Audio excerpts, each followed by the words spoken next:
سلام، خبرهای رادیوی آزادی را از روز جمعه 9 اکتبر تقدیم میکنیم.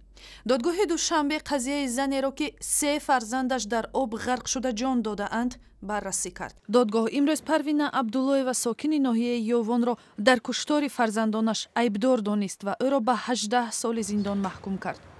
پروین عبدالله و روز 5 ایول سال جاری به دوشنبه آمد و خود را با 3 فرزند 5 تا 7 سالش به کانال حصار انداخت.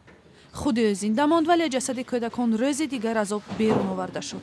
در فرضیه پیشکی وجود مشکل خانوادگی با همسرش چون سبب اصلی روی دادن فاجعه گفته میشد، ولی در جریان دادگاه پروین عبدالله و گفته است که کسی را در این حادثه گناهکار نمی کند و تنها خود را قاتل فرزندان می شمارد. حادثه مرگ 3 طفل یک خانواده بسیاری ها را در تاجیکستان تکان زده کرد، ولی از نگاه فعالان حقوق زن این فاجعه نمونه عمیق بودن مشکل خشونت خانوادگی و افسردگی زنان در عائله های تاجیک می باشد. با قرار پارلمان تاجیکستان مرکز نوی طبی پایتخت 90 از پرداخت مالیات و باج گمرکی آزاد می شود. تغییرات مذکور به قانون درباره بودجه دولتی کشور امروز از جانب وکیلان مردمی وارد شد.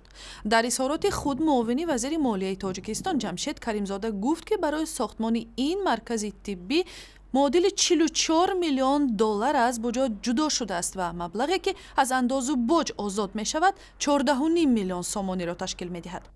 آزاد شدن باز یک مؤسسه از پرداخت مالیات و باج گمرکی در حالی است که بودجه تاجیکستان وابسته شدید اندازه مالیات است.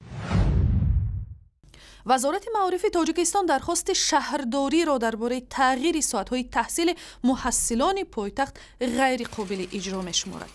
وزارتخانه میگوید که در بسیاری از مؤسسه‌های تعلیمی درس در 2 بخش جریان می‌گیرد و تأخیر 1 یا 2 ساعته در جدول روزی مکتبیان و دانشجویان یک مشکلی جدی ایجاد می‌کند. چی از جهتی فرض کنیم با خوابگاه و با مکان زیست خود رسیدن در پیش با زمستان است. در این خاطر ما فکر می‌کنیم که تغییر دادن رجه با درس آمدن این دانشجویان با فکر ما ضرورت ندارد. هفته گذشته شهرداری دوشنبه با نگرانی از افزایش تنبشوی راه‌ها در کوچه‌های پایتخت به وزارت معارف تاجیکستان پیشنهاد کرد که ساعت‌های تحصیل در مؤسسه‌های تعلیمی کشور دوشنبه بازبینی شود.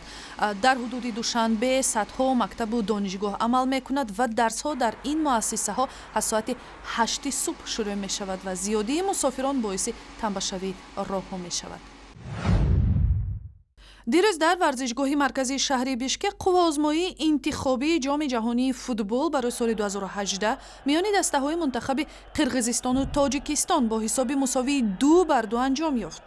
بازی با پیشدستی منتخب قرقیزستان که در دقیقه 7 توپ را به هدف رساند آغاز شد. ولی فوتبالبازان تاجیک در نیمه دوم بازی موفق شدند که ابتدا در دقیقه 65 حساب را مساوی و در دقیقه 71 به پیش برآیند.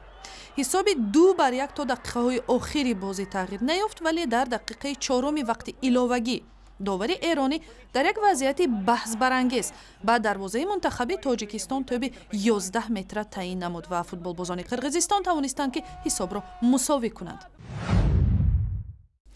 آوازخوان پاپ ولیجان عزیزов در امریکا نخستین بار کلیپ موسیقی خود را ثبت می‌کند.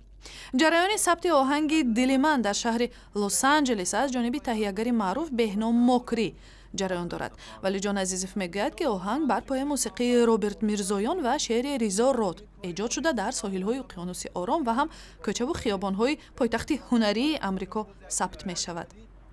آرزوی دلینه من بود که در لس آنجلس یک ویدیو کلیپ جدید داشته باشم. خوشبختانه به این آرزوها رسیدم. از همه شنوندگان بسیار خواهش دارم دعا کنم که کلیپش هست که برای مردم تمام فارسی زبانان خوش بیاید.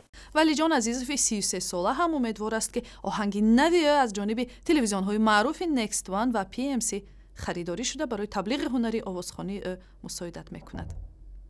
برای دریافت اخبار و ویدیوی بیشتر به سایت اینترنتی رادیوی آزادی، شبکه‌های اجتماعی فیسبوک، توییتر، یوتیوب و هم ضمیمه رادیوی آزادی برای تلفن همراه مراجعه کنید.